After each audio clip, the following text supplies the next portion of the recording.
ሰላም ጤና ይስጥልኝ የተወደዳችሁ የቮይስ ኦፍ ራያ ሚዲያ ቤተሰቦች እንደምን ውላችኋል?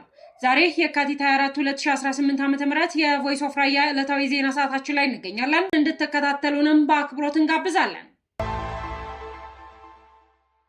ራዴፓ ፓርቲ የካቲት 24 2018 ዓ.ም ለፌዴራል ከፍተኛ ፍርድ ቤት በጻፈው ደብዳቤ ዴሞክራሲያዊ ስምረት ትግራይ ከሳሽና በተከሳሽ የኢትዮጵያ ብሔራዊ ምርጫ ቦርድ ላይ በቀን 19 2018 ዓ.ም በትግራይና በአማራ ክልል መካከል አጨቃጫቂ ቦታዎች የምርጫ ጣቢያዎች በተባሉትና በሚቀጥለው ምርጫ በየትኛውም ክልል ሳይታቀፉ በቀጥታ ለፌዴሬሽን ምክር ቤት እንዲመርጡ የፌዴሬሽን ምክር ቤት በወሰነው ውሳኔ መሰረት በኢትዮጵያ ብሔራዊ ምርጫ ቦርድ በሚፈጸምበት ሂደት የተቃውሞ ክስ የተጀመረ መሆኑንና ፍርድ ቤቱም በተመሳሳይ ቀንና በተመሳሳይ መዝገብ እቅድ መስጠቱ የጠቀሰው ፓርቲው የኢትዮጵያ ብሔራዊ ምርጫ ቦርድ የተመዘገበውና ህጋዊ ሰውነት ያለው የራያ ዲሞክራሲ ፓርቲ ራዲፓ ማህበራዊ መሰረቱና በብዛት የሚንቀሳቀስበት በራያ አካባቢ በመሆኑ አጨቃጫቂ በተባሉ ቦታዎች መካከል ኮረሞፍላና ራያ አላማጣ የምርጫ ክልሎች ፓርቲው እጩ ተወዳዳሪዎች ያቀረበበትና የራያ የማንነት ራስን በራስ የማስተዳደር ጥያቄ እንዲመለስ የሚታገልባቸው አካባቢዎች ከፊሎቹ በማለት ፍርድ ቤቱ የሚሰጠው ማንኛውም ውሳኔ ትዕዛዝና ብይን ጥቅሙ በቀጥታ የሚነካ በመሆኑ ፓርቲያችን ጣልቃ ገብቶ እንዲከራከር እንዲፈቀድለት በመጠየቅ እንዲሁም ማንኛውም ትዕዛዝ የአካባቢው ሰው በአካባቢው በቀጥታ እንዲሳተፍ አሉታዊ ተጽዕኖ ማሳደር ከመቻሉም በላይ አመልካች ፓርቲው የራያ ራዩማ ህዝብ የራሱ የማንነት ጥያቄ ያለው ነው ብሎ የሚያምንና ራሱን በራሱ እንዲተዳደር ህገ መንግስታዊ መብቱን እንዲጠቀም ዓላማው ከግቡ እንዲያደርስ የሚያግዙት ፓርቲዎች በአካባቢው እንዲሳተፉ ይፈልጋል ብሏል ፓርቲው በመግለጫው። የሳይሆን ቢቀር ፓርቲው በአካባቢው እንዳይሳተፍ የሚያደርጉ ሁኔታዎች በመፈጠር የተጨባጭ ጉዳትና የህግና ውጤት ተገማች ከመፈጠሩም በላይ በተጨማሪም የኢትዮጵያ ብሔራዊ ምርጫ ቦርድ የቁጥጥር ስርዓት ላይ ገዢ ውሳኔ በማስተላለፍ የፖለቲካ ፓርቲዎች የመወዳደር ሁኔታ ሊቀይር የሚችል በመሆኑ ምክንያትና ጣልቃ ገብ ላይ የማይካስ ጉዳት ሊያደርስ የሚችል በመሆኑ በፍትሐ ብሔር ህጉ ቁጥር 41 እና በህገ መንግስቱ አንቀጽ 37 መሰረት ጣልቃ ገብቶ እንዲከራከር ይፈቀድልኝ በማለት ራዴፓ ፓርቲ ዛሬ የካቲት 24 2018 ዓ.ም ለከፍተኛ ፍርድ ቤት በጻፈው ደብዳቤ መጠየቁም ገልጿል። ፊልድ ማርሻል ብርሃኑ ጁላ ከአማራ ከትግራይና ከኦሮሞ ጥያቄ ጀርባ ሆነው ሀገር ለማፍረስ የሚሰሩ የዘመኑ ባንዳዎች አሉ ሲሉ ኮነኑ። የኢፌዴሪ ጦር ኃይሎች ጠቅላይ ኤታማዦር ሹም ፊልድ ማርሻል ብርሃኑ ጁላ ትናንት በአዲስ አበባ በተከበረው 130ኛው የአድዋ ድል መታሰቢያ በዓል ላይ ባደረጉት ንግግር በአማራ በትግራይና በኦሮሞ ህዝብ ጥያቄዎች ሽፋን ስር በመደበቅ የውጭ ኃይሎችን ተልዕኮ የሚያስፈጽሙና ኢትዮጵያን ለማፈራረስ የሚረባረቡ ያሏቸውን አካላት ክፉኛ ኮንነዋል። ፊልድ ማርሻሉ 20 ደቂቃዎች ገደማ በወሰደ ንግግራቸው በስም ባይጠቅሷቸውም ድርጊታቸው ግን የዘመኑ ባንዳዎች ሲሉ የገለጿቸው ሲሆን ባለፉት 5 እና 6 ዓመታት በእነዚህ ክልሎች ውስጥ ለሚታዩ ግጭቶች የውጭ ጠላቶች ድጎማና ትጥቅ እየሰጡ ኢትዮጵያን እርስ በርሳቸው እንዲገዳደሉና እንዲዳከሙ ሲሰሩ መቆየታቸውን አብራርተዋል። በአድዋ ጦርነት ወቅት ለሀገሩ የቆመ አርበኛ እንደነበረው ሁሉ ዛሬም የባንዳዎች ርዝራዥ መኖራቸውን የገለጹት ፊልድ ማርሻል ብርሃኑ እነዚህን ስማቸው ያልተጠቀሱ አካላት ታሪካዊ ጠላቶች ጋር በማበር የሀገር ብሔራዊ ጥቅም ለመሸጥ ተስማምተው እንደሚሰሩም አስረድተዋል። በተለይም የህዳሴ ግድብ እንዳይገነባ ኢትዮጵያ የባህር በር እንዳታገኝና ልማት እንዳይመጣ ከሚፈልጉ ኃይሎች ጋር በመወገን ኢትዮጵያን የማፈራረስ ተልዕኮ ተቀብለው እየሰሩ መሆኑን ገልጸዋል። እነዚህን አካላት የማህበረሰብ ዝቃጮች ሲሉ የፈረጇቸው ሲሆን በትግል ስም ንጹሐንን ዜጎች ማገት፣ ሐኪሞችንና መምህራንን መግደል እንዲሁም ትምህርት ቤቶችና የልማት ፕሮጀክቶችን ማውደም ዋነኛ ተግባራቸው መሆኑን አክለዋል።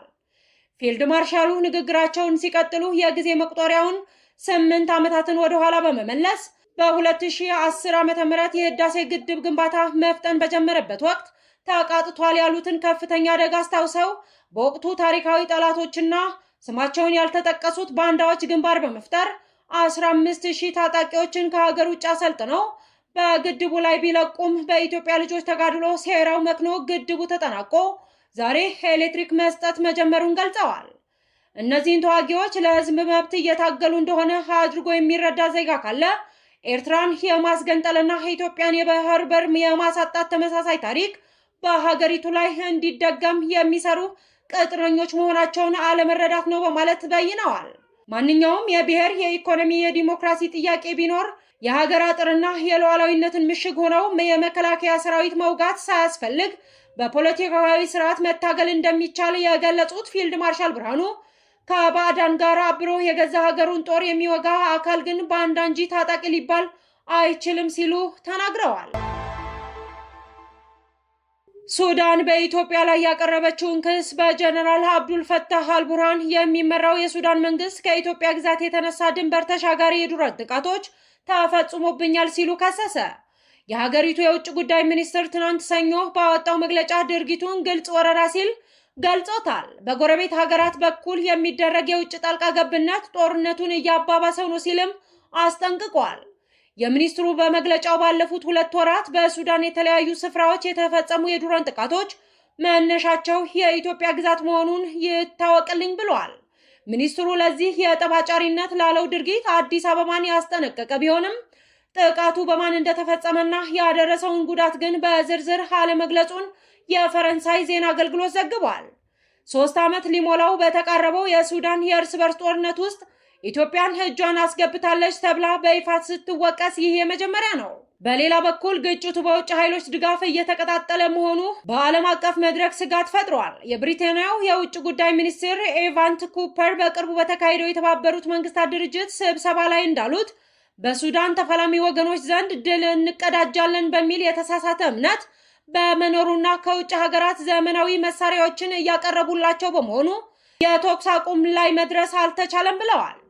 የግብፅ አምባሳደር ኢሃብ ዋሂድ በበኩላቸው ስሟ ያልተጠቀሰ የሱዳን ጎረቤት ሀገር ታጣቂዎችን የምታሰለጥንበት የምታስታጥቅበት ካምፕ መኖሩን የሚያሳዩ መረጃዎች አለ ብለዋል። በተያያዘም የዓለም አቀፉ የቀውስ ጥናት ቡድን ባወጣው መረጃ የሱዳን ባለስልጣናት የተባበሩት አረብ ኤምሬትስ በኢትዮጵያ በኩል ለፈጥኖ ድራሽ ቡድን መሳሪያዎችን እያቀበሉ ነው ብለው መክሰሳቸውንም ጠቁመዋል። እንደዚያም ሆኖ ግን ጀነራል አብዱል ፈታህ አልቡርሃን የሚመሩት የብሔራዊ ጦሩ በጎረቤት ሀገራት ላይ ጣቷን የምትቀስረው ግብፅን ጨምሮ ከሳውዲ አረቢያና የቱርክ ድጋፍ እንደሚያገኙ ዘገባው አመላክቷል። የተባበሩት መንግስታት ድርጅት የሰብአዊ መብቶች ከፍተኛ ኮሚሽነር ቬልካር ቱርክ ጦርነቱን አስከፊና ትርጉም የለሽ ሲሉ ገልጸውታል።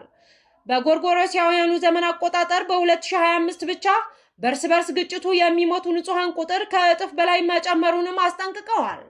ግጭቱን ወደ ጎረቤት ሀገራት ሊዛመት ይችላል በሚል ስጋትም ቻድ ከሱዳን ጋር ያለውን ድንበር መዝጋቷን ታውቋል። ኢትዮጵያ ለቀረበባት ይፋዊ ክስ መልስ ስለመስጠቷ ዘገባው ያለው ነገር የለም። ከሀገር ውስጥ የመገናኛ ብዙሃንም ሆነ የውጭ ጉዳይ ሚኒስቴር ይህ ዘገባ እስከተጠናከረበት ሰዓት ድረስ የተሰጠ ምላሽም የለም። የእስራኤል ጦር ዳግም በሊባኖስ ሊሰማራ ነው ተባለ። የእስራኤል ጦር ወታደሮቹን በደቡብ ሊባኖስ በበርካታ አካባቢዎች ማሰማራቱን አሳውቋል። የእስራኤል መከላከያ ሚኒስትር እስራኤል ካትዝ ወታደሮቻቸውን በሊባኖስ ተጨማሪ ስልታዊ ቦታዎችን እንዲቆጣጠሩ ፈቃድ መስጠታቸውን ተከትሎ ሊባኖስም ወታደሮቿን ወደ ድንበር መልሳ እያሰማራች መሆኑን ዘግቧል። በኢራን እንደሚደገፍ የሚነገርለት ሂዝቦላህ ለኢራን ያለውን አጋርነት ለመግለጽ በእስራኤል ላይ የሮኬት ጥቃት መፈጸሙም ተሰምቷል። እስራኤልም በአጸፋው በቤይሩት ከተማ የሚገኘውን የቡድኑ ይዞታዎች ጨምሮ በበርካታ አካባቢዎች ተከታታይ ጥቃቶችን እየፈጸመች ነው።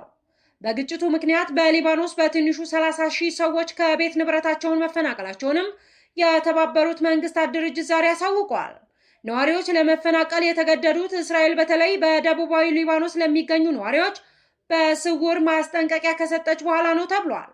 እስራኤል በተለይ በቤይሩት ደቡባዊ ዳርቻዎችና በሀገሪቱ ደቡባዊ ክፍል የአየር ጥቃቷን አጠናክራ መቀጠሏም ተዘግቧል። የተባበሩት መንግስታት ድርጅት የስደተኞች ጉዳይ ኤጀንሲ ቃል አቀባይ ባባር ብሎክ እንዳሉት እስራኤል ከ53 በላይ ለሚሆኑ የሊባኖስ ወታደሮች ነዋሪዎች የመልቀቂያ ማስጠንቀቂያ ካወጣችና በሶስቱም የሊባኖስ ክፍሎች ከፍተኛ የአየር ጥቃት ካደረሰች በኋላ በደቡባዊ ሊባኖስ በቤቃ እና በቤይሩት ደቡባዊ ዳርቻዎች ከፍተኛ መፈናቀል እየተመዘገበ ይገኛል ሲሉ ጉዳዩን አሳሳቢ መሆኑን ገልጸዋል። የተወደዳችሁ የቮይስ ኦፍ ራያ ሚዲያ ቤተሰቦች የዛሬ የካቲት 24 2018 ዓ.ም የቮይስ ኦፍ ራያ ሚዲያ የዜና ጥንቅራችን ይህንን ይመስል ነበር። ስለተከታተላችሁን እጅግ አድርገን እናመሰግናለን። ሰላም።